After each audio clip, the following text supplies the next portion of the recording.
বিসমিল্লাহির রহমানির রহিম। আমরা ইটালিতে পাদোভা শহরে আসছি, ভেনিসের কাছে। পাদোভা শহরের বিশিষ্ট ব্যক্তি যারা আছে তাদের মতামত নিতে, তাদের মূল্যায়ন নিতে, প্রবাসীদের জন্য তাদের মূল্যায়ন কি, তাদের চিন্তা ভাবনা কি এবং তাদের পরামর্শ কি, এই বিষয়ে কথা বলার জন্য আপনারা আমাদের সাথে থাকুন। আসসালামু আলাইকুম। আমরা যেই ব্যক্তির কাছে আজকে পরামর্শ নিতে আসছি, উনি বর্ণাঢ্য ক্যারিয়ারের অধিকারী। উনি এবিএম আজহারুল আলম ফিরোজ। উনি বাংলাদেশ অ্যাসোসিয়েশনের প্রতিষ্ঠাতা সভাপতি এবং বর্তমানের প্রধান উপদেষ্টা পাদোভা শাখার। উনি বাংলাদেশ ইসলামিক কালচারাল সেন্টারের উপদেষ্টা। উনি ফাউন্ডার কুমিল্লা সমিতি পাদোভার এবং উনি তার রাজনৈতিক অবস্থানও আছে। উনি বিএনপি পাদোভা শাখার সদ্য সাবেক কমিটির প্রধান উপদেষ্টা ছিলেন। আমরা ওনাকে 2-3টা প্রশ্ন করতে চাই আমাদের দ্য ইটালিয়ান ক্রিয়েটিভিটির পক্ষ থেকে। আসসালামু আলাইকুম রহমতুল্লাহ, কেমন আছেন? আলহামদুলিল্লাহ। আসসালামু আলাইকুম ওয়া রাহমাতুল্লাহি ওয়া বারাকাতুহু। আমরা আপনাকে 2-3টা প্রশ্ন করতে চাই দ্য ইটালিয়ান ক্রিয়েটিভিটির পক্ষ থেকে।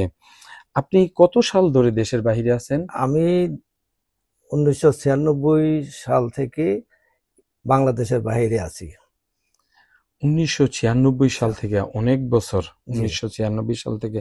আচ্ছা, ইতালিতে একজন উদ্যোক্তা হিসাবে আপনি বাংলাদেশের শ্রমিকদের মূল্যায়ন করার জন্য কি কি পদক্ষেপ নেওয়া জরুরি বলে মনে করেন?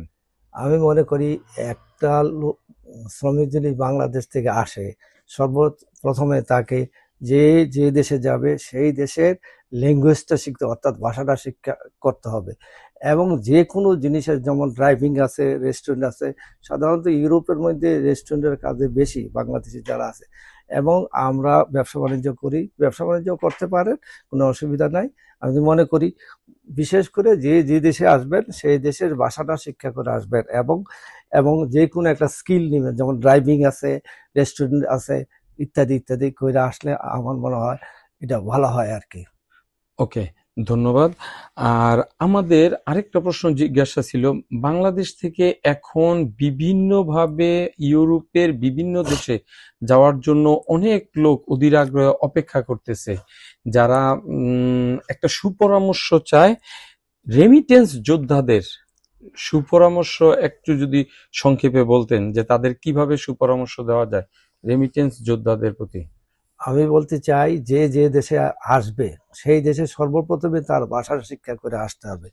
যে কোনো একটা জিনিসের উপর তার দক্ষতা নিয়ে আসলে এই দিনে এই কাজ, ভালো কাজ করতে পারবে। যেমন রেস্টুরেন্ট আছে, বিভিন্ন ফ্যাক্টরিতে আছে, বিশেষ করে ড্রাইভিংটা যদি করেন, যে কোনো কাজে যে কোনো করতে পারবেন, আবার ব্যবসাও করতে পারবেন, কোনো অসুবিধা নাই।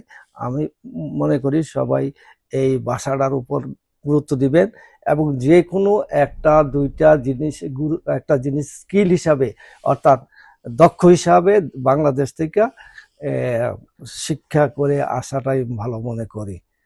ধন্যবাদ আপনাকে আপনার মূল্যবান বক্তব্য দেওয়ার জন্য। আমরা দ্য ইটালিয়ান ক্রিয়েটিভিটির পক্ষ থেকে ছোট্ট একটা উপহার আপনার জন্য। ধন্যবাদ আপনাকে। ধন্যবাদ। আসসালামু আলাইকুম রহমতুল্লাহ।